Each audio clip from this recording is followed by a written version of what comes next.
So today we're going to be building this green roof over this potting shed to make a nature hide.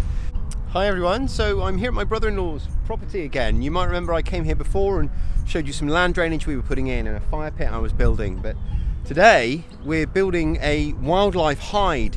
If you're going to build a wildlife garden, one of the first things you're going to do is put a pond in, and my brother's trying to create this wildlife habitat here which is going to be left untouched. And so far so good, because they've already got some little tadpoles swimming in the pond, so it's always one of the first things to look out for, isn't it? Once you start building a wildlife space and you've got a pond, everyone's desperate for tadpoles, and we've got them here already, so that's great. So part of developing this space into a little wildlife area where they're going to hopefully attract lots of wild birds and squirrels and things like that is building a hide somewhere people can sit and watch them. So they've got this shed. They sourced this potting shed from a Facebook group. Someone was giving it away almost. It's very, very cheap. And the idea is that you can sit down in here and just watch the world go by with hopefully lots of wildlife. Well, what we're doing is we're going to basically incorporate this as part of a massive bug hotel with a live green roof, so that from a distance it doesn't stand out in the landscape and lends itself more to its purpose of being a hide. So I've started constructing something this side.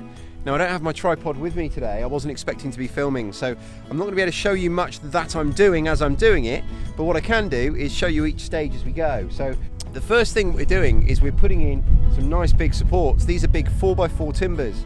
Now obviously they're going in the ground, and whenever you're putting any timber in the ground or having it exposed to the elements generally, you want to use tannalized timber. Now not all timber treatments were created equally. Tannalized and Tannalith are actual trademarks, and it's a specific way and product of treating timber. So you have to use Tannalith, and it has to be pressure treated for it to qualify as tannalized timber.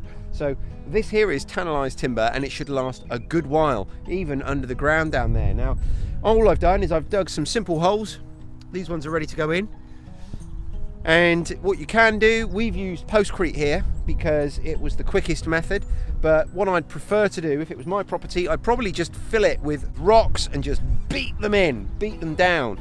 These posts, they're not going to be under much lateral pressure. There's not much pushing on the sides of them, so the only pressure they're under is straight down, because it's going to be well braced, as you'll see as we go.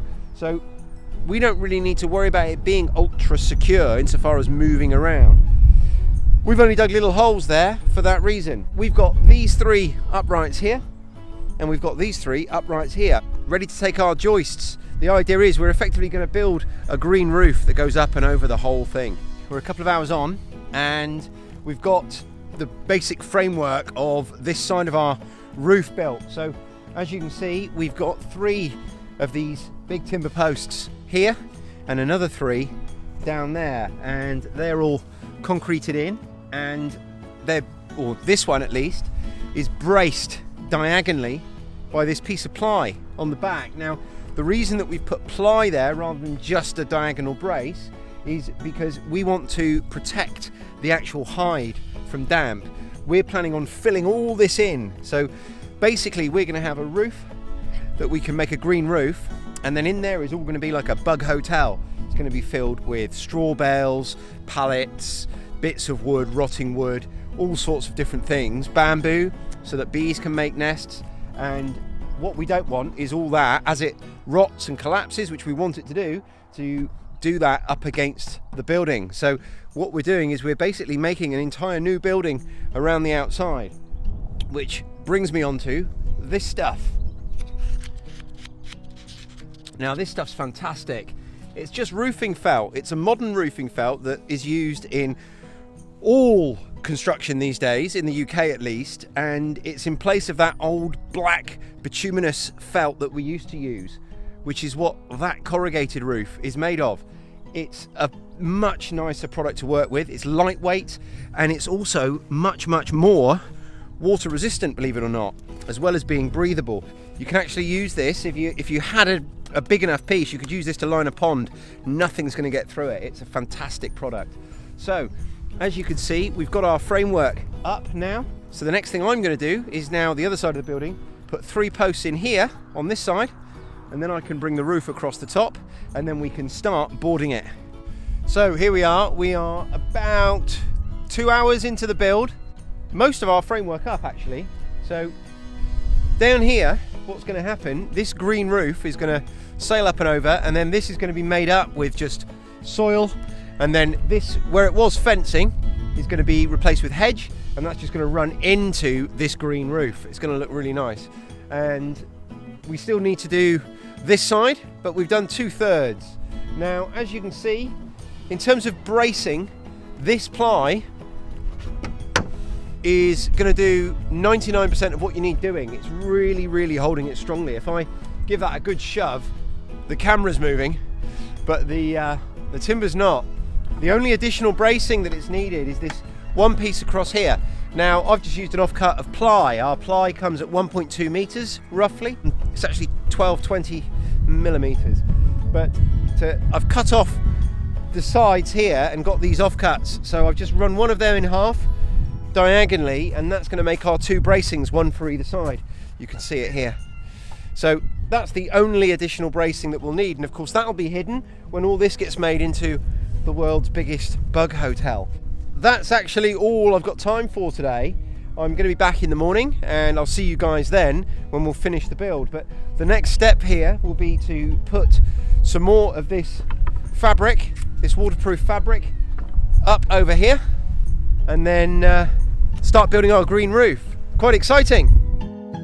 It's very windy today. It's day 2. I'm going to finish it today. I've done about an hour's work that I've got here, dug the holes for these posts, and so now I've just got to construct this side and shore it all up, start greening the roof. So we're going to put some of that waterproof fabric on here, and then we're going to put some mesh on there to sort of bind the soil, and then some turf.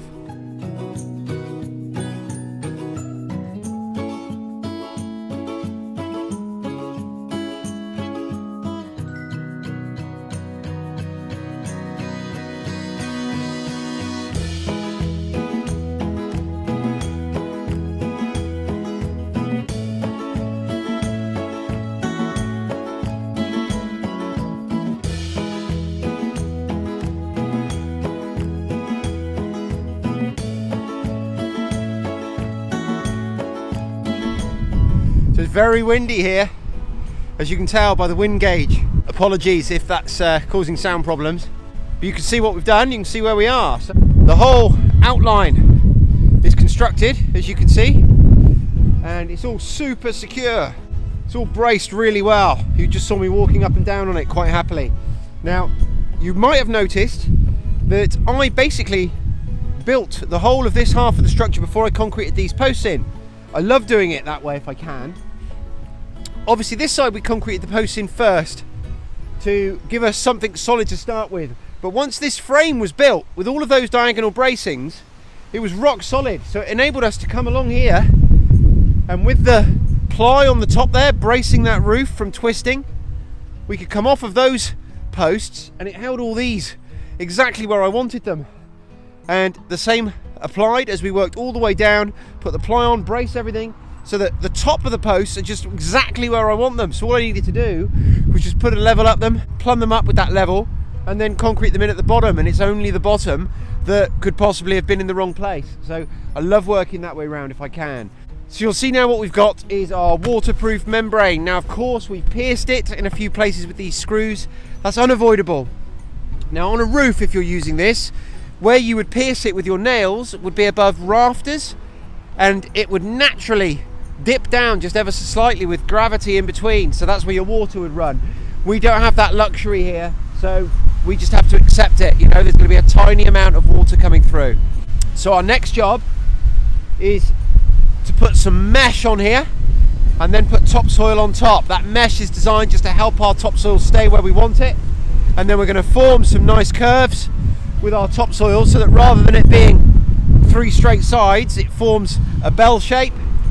And then once we've done that, we're going to turf on top, and hopefully the roots from the grass in the turf will go down and bind it all in place along with the mesh underneath.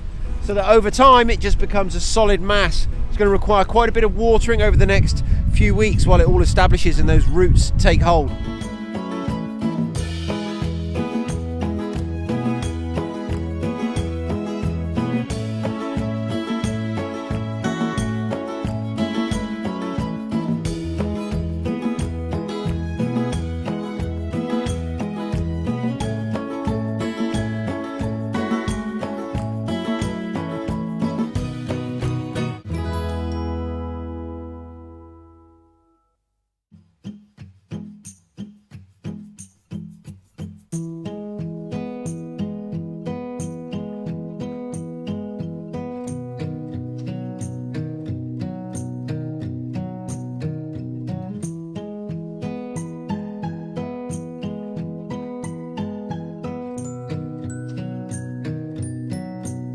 There it is, almost complete. This is my contract complete. I'm not doing anything else with it, but the next step for my brother-in-law here is basically to build the world's biggest bug hotel, either side, out of straw bales, pallets, but you know how to build a bug hotel. And the idea will be, when it's finished, obviously you've got this building that will hopefully, in time, not yet, blend into the landscape. This fence is going to be replaced with a hedge which is going to meet that green roof. Now that turf stands out like a sore thumb. It's not the permanent coating for that roof, but what it is, it's something that's ready made, and because it's already unrollable in this sort of mat, it's going to give some structure to this soil and compost that we've made up this shape with. I was really lucky where they had the turf. They also had 11 rolls of 2 or 3 days old turf, which they couldn't sell, and I said, well, I'll take them off your hands, and we were able to make up some of that hump with those. If we go and have a look from a bit more of a distance, you'll see it looks like a much nicer slope, or at least it will when it's finished. It's going to be very, very difficult to maintain that grass up there, but the idea is it just allows everything to bind together and buy us some time. So over time we'll form slightly more of a dome, and over time the grass will be replaced with naturally seeding wildflowers and weeds, and just the natural environment will fill it itself. All we need to do is make sure it's got somewhere to go. So as the grass dies back, it'll be colonised by things like bittercress and pioneer plants and maybe some wildflowers. So the idea is, as you come up the path towards it, you'll have a hedge here that just blends in, and as you come through past the bug hotel into the hide for some peace and quiet, which I could do with this wind. It's been a really, really tough day. So wet, so windy. I'm in absolute state. That's my nature hide and my green roof. Please make sure you like this video, leave a comment down below, press that subscribe button, and I'll catch you on the next one. Cheers.